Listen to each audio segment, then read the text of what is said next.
kulanti wacan asxaabay kusoo dhawaada wararkii ugu dambeeyay maxaa ku cusub saxada kubadda cagta bulxaniga doona saaxiibayaal caawa soo xidhmaayo suuqa kala iibsigu waana habeenka loo yaqaan deadline day-ga bulxaniga doona xidigaha la kala wareegay Liverpool ay soo bandhigtay saxiixeeda cusub ee Arturo Barcelona la wareegtay Bellerin waliba si xor ah Aston Villa Jamie Garner Maitland Niles Daniel James Benfica la saxatay Julian Draxler Memphis Depay Abdelaziz sidoo kale waxay ahayd saaxiibayaal Carvajal oo isagana gurigiisa lagu weeraray kadib maalmo dhowda Aubameyang guriga dhexdiisa lagu garaacay sidoo kale waxaan eegi doonaa kulankii maanta Manchester United oo kaalinta shanaad ciristay kadib goosha ciriiriga ay ka gaadhay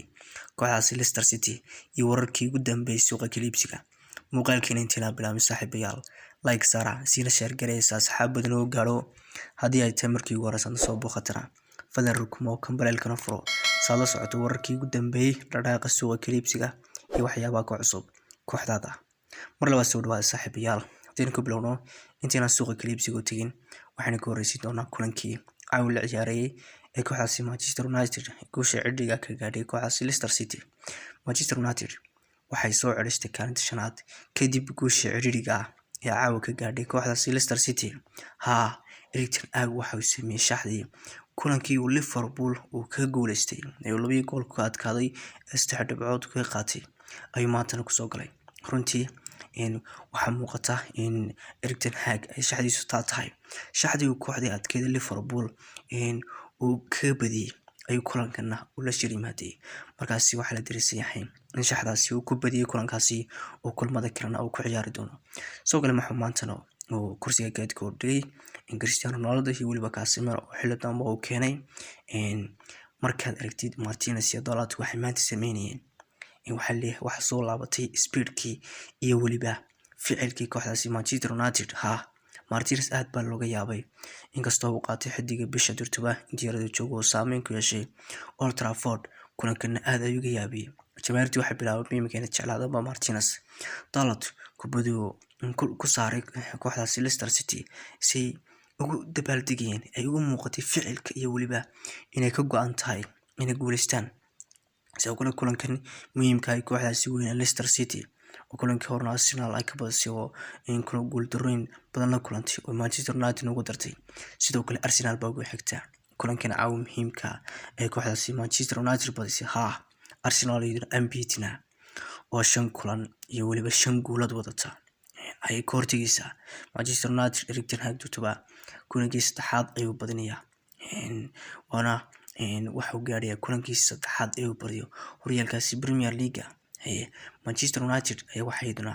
dhamaystirtay hadii suuqa kala iibsiga aynu nimaadno saxiixeedii lixaad ee samayso xagaagani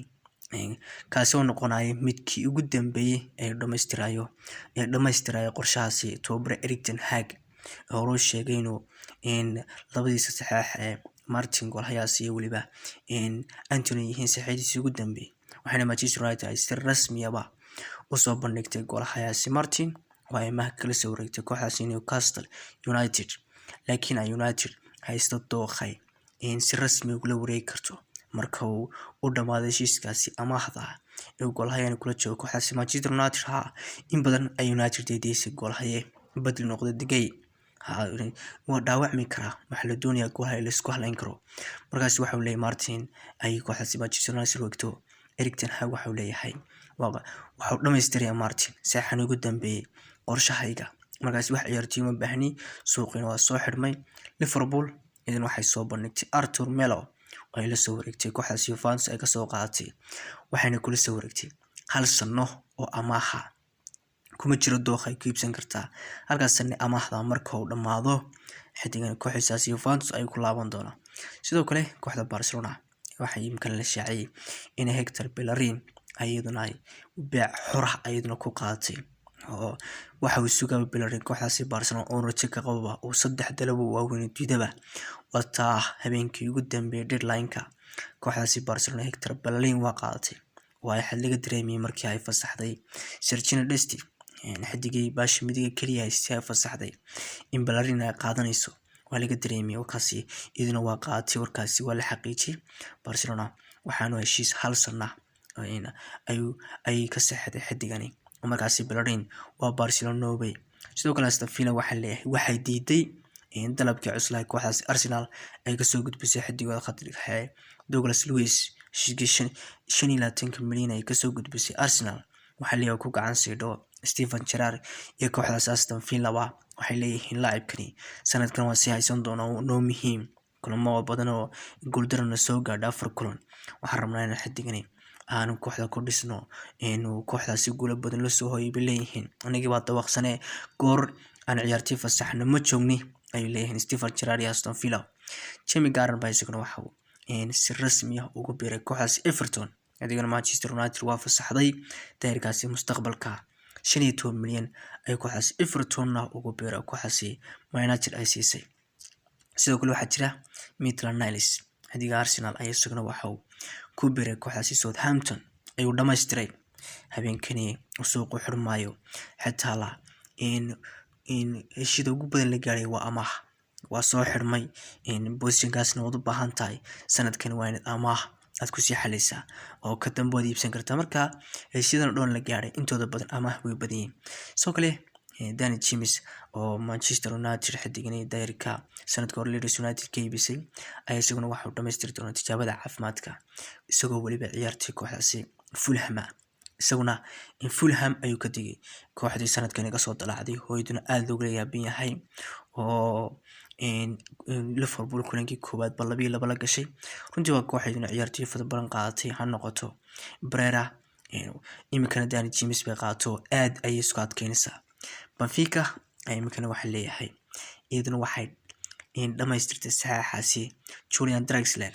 way ama hayduna ka soo qaatay kooxdaasi PSG ama ka soo qaatay Draxler sanadka dambana waxa ku soo laaban doona ma jiro dooq ay kiibsan karto Benfica Draxlerna waxa uu Benfica ayuu aaday oo PSG waa iska jigtay markii position la'aan ay ku qabsatay sanadka dambe ay ku soo laaban doona bal leeyahay PSG-duna xadigaasi iyaduna waa ka takhalusay habeenkii ugu dambeeyay ee suuqa Memphis Depay ayaa isaguna waxa leeyahay waxa uu go'aansaday inuu sii joogo kooxdiisa Barcelona kadib markii Juventus ay heshiiskii ku doonaysay ka sashay xadigana koox kale oo soo dalbatay waa waayay xitaa la waxa leeyahay heshiiskaaga waan ka salaynaa haddii aad koox hesho laakiin waxa uu go'aansaday baa leeyahay inuu sii joogo kooxdiisa Barcelona Abdulaziz isaguna waxay Barcelona ay ka saxday heshiis ilaa June 2026 hadigan daayirka mustaqbalka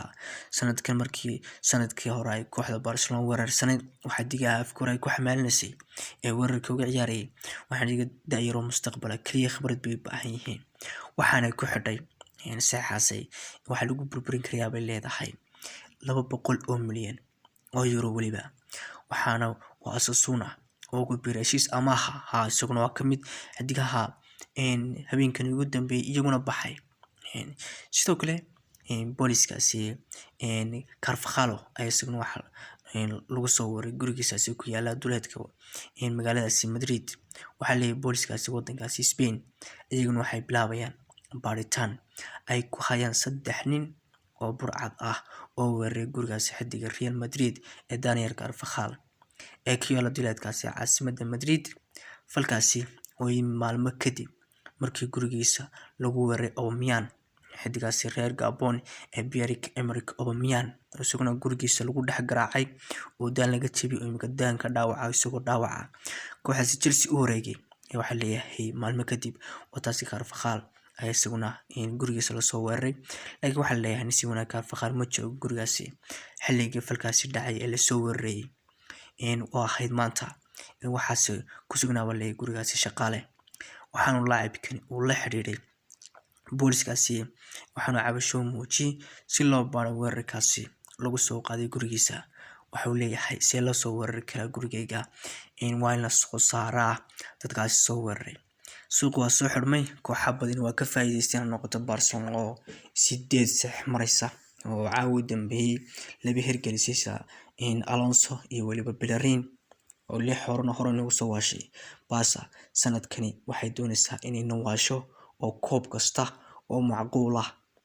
ay ku guuleysto. Markaasi koox kastana waxay iska soo dabashay halkii ay baahida ka qabtay. Liverpool lahaa dhexba u baahantiina wataasi caawiyaduna xidig weyn oo khibrad leh oo Barcelona iyo Juventus soo maray. Xidiga reer Brazil jiga Turka qad dhexa ee leeyahay waxay isku qaab ciyaarid bayihiin Naby Keita iyo waliba Thiago Alcantara ay isagana ku soo kordhiyeen safkooda. Runtii waana xidig weyn